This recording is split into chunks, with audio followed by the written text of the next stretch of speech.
Alright, so for this video, I'm going to be showing how to modify the scale look shocks to work with the Redcat 64 or the Monte-Carlo. Now, there's already videos of how to convert this into a scale looking shock. So this is basically what you get out the package, and then this is what we call a scale looking shock for the Lowriders.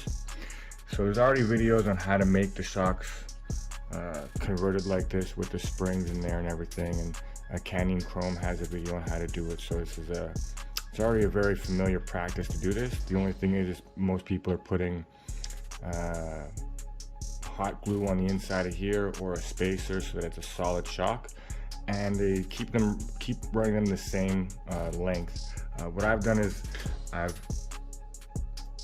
turned them into functional shocks, so even though the spring is no longer on the outside, it's now an internal spring and it still functions. So this is one that's modified for the 64 because they have the longer shocks, and this is one that's modified for the Monte-Carlo. It has shorter shocks, so you can still see they both function the same.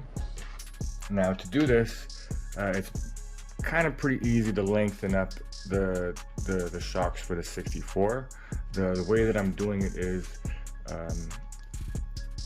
the same kits that we're getting the drive shaft for and that these actual scale shocks are for, the turnbuckles on them basically have, the turnbuckles that they have are a little bit longer. So if you'll notice, the one that comes with the shock is right here. It's a little bit smaller. Sorry, I'm trying my best here. There we go. So the ones that come with the turnbuckles are longer. So it already gives you a few millimeters right off the bat. And then there's another way to add additional length to them. What I use these grub screws. So you basically put the grub screw inside here, and that fills up the gap so that when you screw it onto the shock, it won't screw on as far and thus sticks out further, and then you have a longer shock, which is what you'll see here is the threads are sticking out just a little bit. But once you've Loctited this, it's not going anywhere and those threads are really not noticeable. Now, other than that, for the grub screws, these ones here are a little bit long, so you can't use more than one of these. So what I do is I either use two small pinion grub screws, the same ones that we're all familiar with going inside pinion gears and stuff like that. These are much smaller grub screws, so you can either use two of those, three of these, and one of the other one, or a combination to move them as much as you like.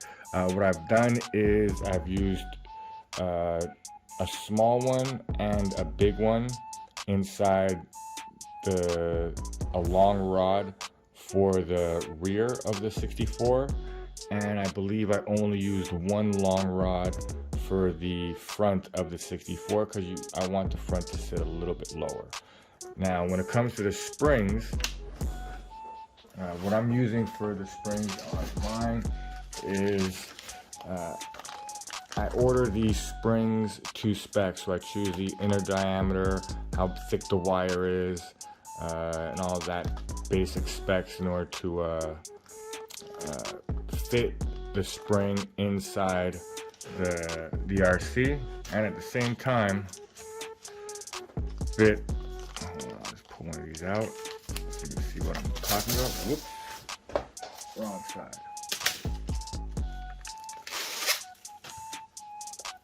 So this spring also goes inside there. So on the inside, I'm able to run a dual spring setup for the Monte-Carlo. So in the 64, it's basically about choosing the spring rate that you want, how stiff you want the shock to be. For the front, I run them very, very stiff because you still want the hopping power. and for the rear a little bit softer so that there's still a little bit of a bounce. Now, it's very, very simple when doing it for either the 64 or in the front or the rear. It's basically about filling the cavity up with the spring and then cutting right there at the surface. If you want a little bit of preload, you cut a little bit further up and then make sure you put it in straight when you fill the shock up and put the cap on.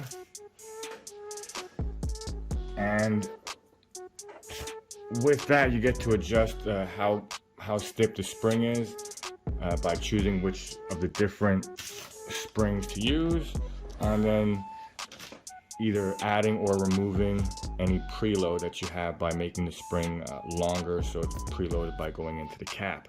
Now, on the Monte-Carlo, what I've done to shorten the shock is I use 2 springs. I use one, if I can focus this here. I use one underneath the, let's say, the piston piece here, and then I use another one on top inside the shock body. There's essentially 2 springs working on the piston. So the bottom spring reduces how far the shock sticks out. Obviously it can travel further, but when it's, you know, the weight is on the car, it's going to be applying the pressure to this spring. So it's going to be sitting at the ride height, plus the pressure from the top spring is going to be forced onto this spring also. So this spring is going to be kept in check as if there's compression and extension on the shock itself. Now with that,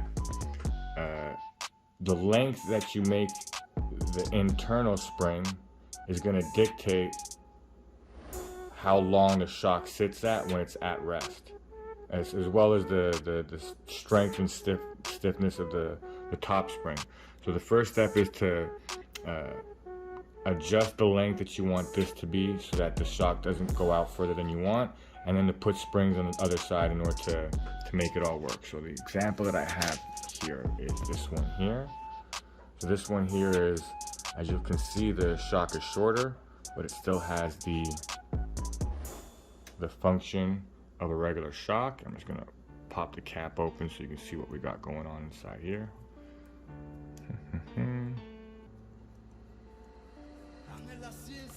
So, as you'll see, the first spring popped out. So we have this smaller spring going directly in the top. Just take this off here. And as you'll notice, there's still a spring in there. So we take the rod off the bottom.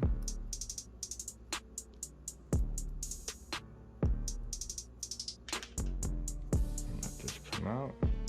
And you'll see we have the other spring on the inside of there. So when it comes to the Monte-Carlo, it's just a matter of cutting the springs to the right side of the inside so that it pulls the shock rod up enough to get the ride height that we're looking for, the shock length that we're looking for, and then putting the remaining spring on the inside there. Now, if you notice, I have just a little bit of preload in there, so it just sticks out just a little bit because I want to keep that shock in the position at rest. So hold on, just cap this back on here.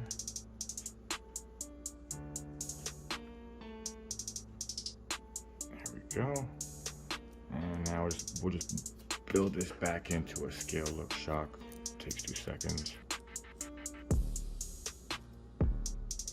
Don't laugh at me, I gotta cut my nails, we'll do that after.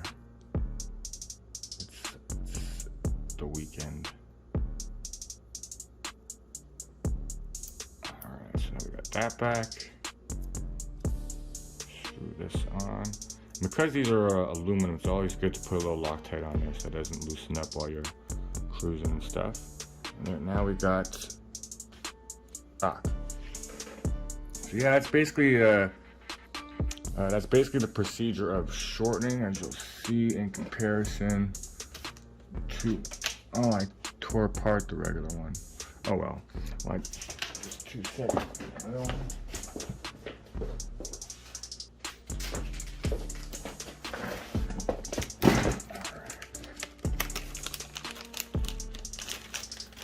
As you can see for this one here, we have the shock's overall size drastically reduced because the shocks are so much smaller in the Monty. So inside the description, I'm going to give the links for the different springs that I used here, which is the majority of the build for the Monte-Carlo. It's all with the springs. And then I'm also going to give the links to the turnbuckles that I use to get the longer rod ends to complete the extension. And the grub screws are they're just M3 grub screws, so it's any M3 grub screw that we all already use. Helps y'all get your lowrider set up. As you can see on both the Monty and the 64, we got the shock set up. I'll just power one on so you can see how they function. Alright, so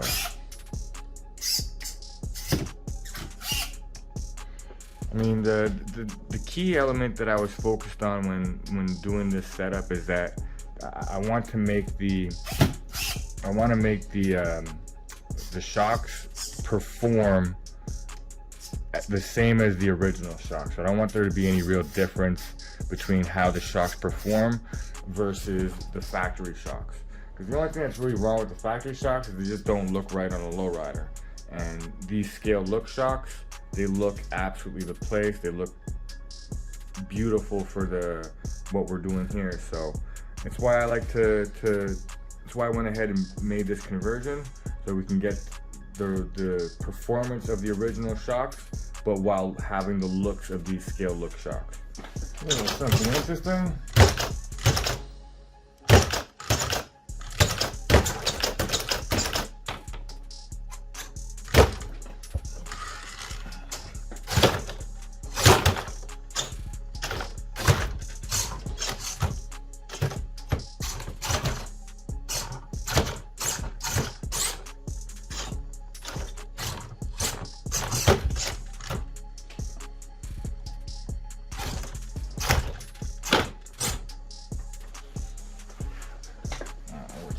See here.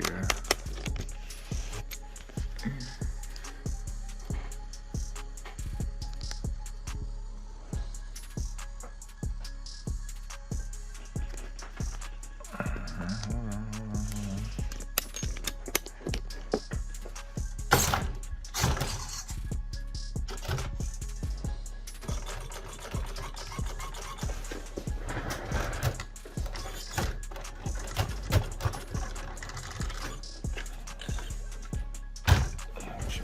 Back.